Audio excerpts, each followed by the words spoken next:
Pessoal, voltamos do intervalo aqui com Silvio Rosário.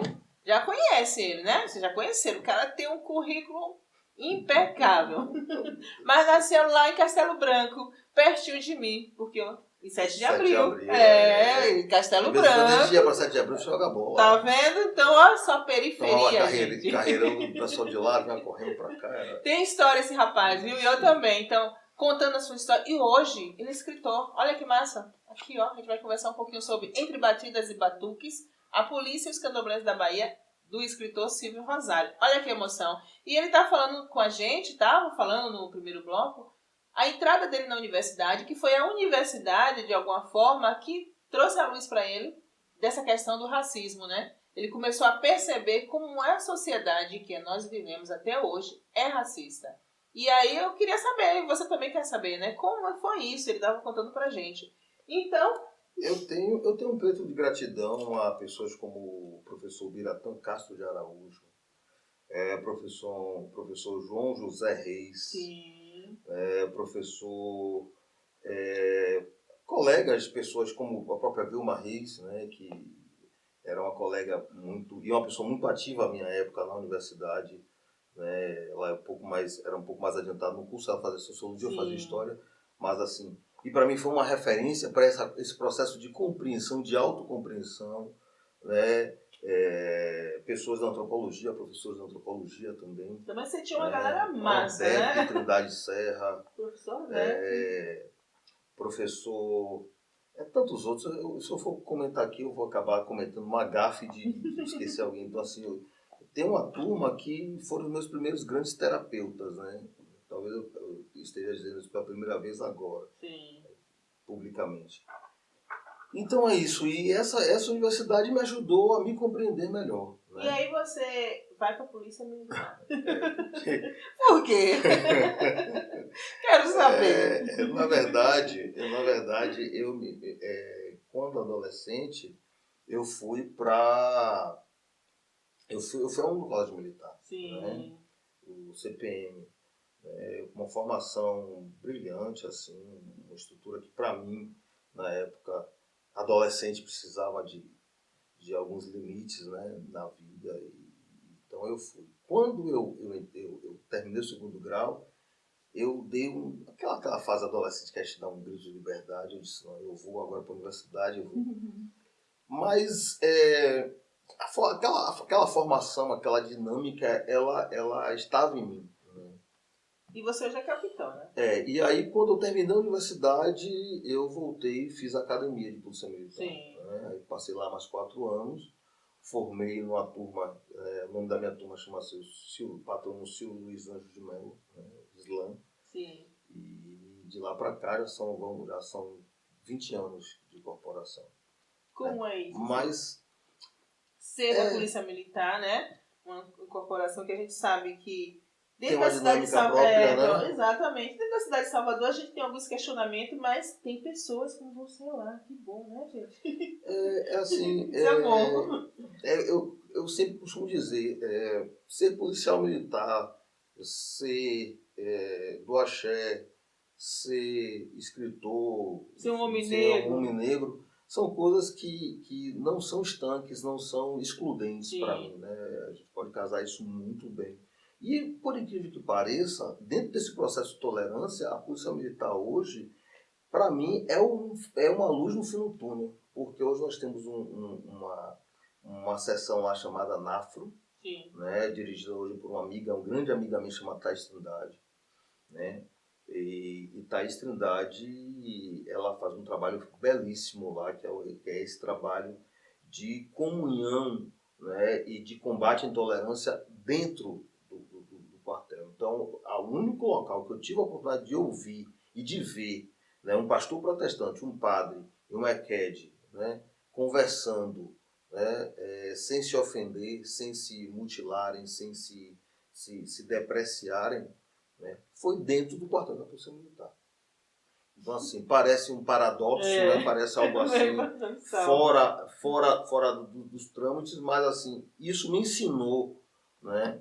Tem me ensinado de que a convivência interreligiosa, a tolerância, o combate ao racismo é possível, né? Sim. É possível. É o que tem me trazido algum alento, né?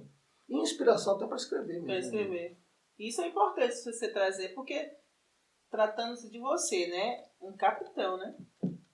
Da polícia, né? Escritor, homem negro, né? Porque na cidade de Salvador, falar de polícia, homem negro, a gente fica meio sem jeito, né? Parece que são coisas também meio distantes, meio né? distantes, mas não. E você trazendo essa questão, a gente fica feliz e com esperança realmente que existe pessoas preocupadas realmente com o cenário aqui fora e que o papel da polícia é um outro papel. Tem que ser. Tem que Exatamente. ser. A polícia militar hoje, ela precisa estar preocupada com as minorias sociais, ela precisa estar preocupada com as mulheres, com a segurança das mulheres, com a segurança dos homens negros, com a segurança das crianças, dos idosos, né? E ela já tem apontado aqui ou ali alguns caminhos nesse sentido, como por exemplo a Ronda Maria da Penha. Sim. É um papel brilhantemente desempenhado pelo Major Denise Santiago, você conhece, né? E outras pessoas mais. Então, eu acho que talvez se fôssemos pegar 22, 3 décadas atrás, talvez a gente não estivesse pensando, nem citando exemplos como esse. É, né? O que você traz no seu livro, né? Sim, pois é. Que a gente vai falar sobre um pouquinho, né? Pois é. E aí você traz realmente uma polícia totalmente... Pois é. que não se encaixa com o que você está me trazendo agora. Você vê que eu até me ajeitei na cadeira, né? Me ajeitando na cadeira. Está se ajeitando porque esse livro, Silvio, realmente você traz alguns dados aqui que eu fiquei assim, interessante, porque o livro ele te chama. Sim. Eu comecei a ler, né? Ganhei de presente, tá, gente? E aí você começa a ler e você vê as informações vão te levando a conhecer aquele cenário, né? Daquela época. Eu costumo dizer que eu fui inspirado pelos orixás para escrever esse livro. Eu fui apenas um instrumento, né? Eu fiquei muito feliz em ter escrito esse livro, né? Assim, fiquei muito feliz pelo formato final da capa, da diagramação, né? Mas assim, eu fui um instrumento, né? Acho que, e ele traz uma realidade. Primeiro, quando eu pensei o livro, eu pensei em escrever o livro como um livro de história mesmo, com um recorte focado na história. Lá entre 1912 e 1939, que é mais ou menos o recorte histórico que eu faço, né? Uma Salvador completamente diferente da Salvador dos dias atuais.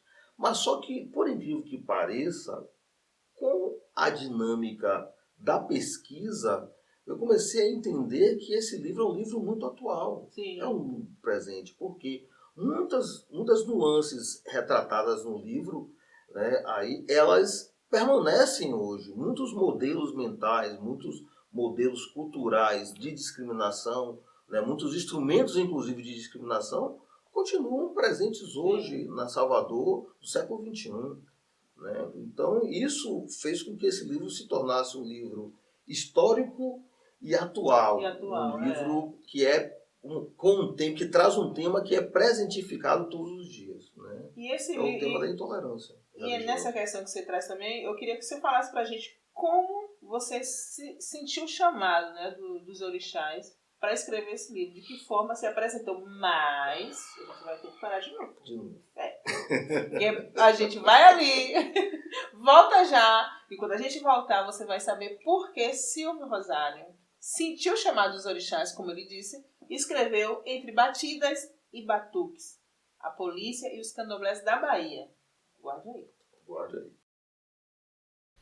Gente, eu chamei o intervalo, não foi? Mas fique agora com as pretas que realizam. Põe um cadinho de raio de sol e um pouquinho da luz.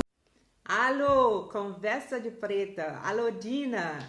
Estou muito feliz de estar aqui com vocês, viu? Falando sobre a minha trajetória de vida. Eu sou Fátima Nascimento. Eu nasci em Salvador, no Alto das Pombas, fronteira com Calabá, onde lá vivi até os meus 15 anos. Depois eu fui morar no Alto do Coqueirinho, em Itapuã. Eu sou muito grata à vida que me deu essa chance de vir trabalhar na Alemanha num projeto de um albergue ecológico aqui, né? Então, eu já vivo há 25 anos aqui na Alemanha. Eu sou casada, eu tenho 2 filhas. Eu sou educadora infantil. Em 2013, eu lancei e fundei uma editora, onde eu lanço os meus próprios livros. E na minha própria editora, eu divulgo o meu trabalho, os meus livros, em leituras infantis, escolas, entidades e projetos, como, por exemplo, a Mala de Herança. Eu tenho participado nos últimos anos das principais feiras do livro, né? Como, por exemplo, a Feira do Livro Infantil em Bolonha, na Itália, e também a Feira Internacional do Livro em Frankfurt, onde estarei este ano mais uma vez presente. Aí você, preta, que está aqui na Alemanha, por favor, me visite lá no meu stand na Feira de Frankfurt. Ficarei muito feliz em receber vocês aí, né? O que eu gostaria de dizer para vocês é que não parem de sonhar e realizar os seus objetivos, mas sonhar com ação. Não é ficar sonhando, esperando o tempo passar, é sonhar e agir. Porque as dificuldades encontradas no nosso caminho, no caminho do sucesso, elas se tornam ainda mais doces, o nosso sucesso, né? Elas fazem dos nossos sonhos doces.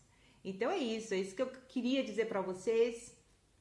Agir, porque com a ação os sonhos se tornarão realmente realidade, né? Acreditar em você. Não existe outra pessoa para se acreditar, a não ser em você mesma. E é isso. A gente consegue tudo que a gente quer. Tá bom? Estou muito feliz. Um beijo aqui da Alemanha, de Munique, para vocês. E aí, Dina, um beijo e muito obrigada, tá? A todas as pretas. Tchau! Um cadinho de raio de sol e um pouquinho da luz.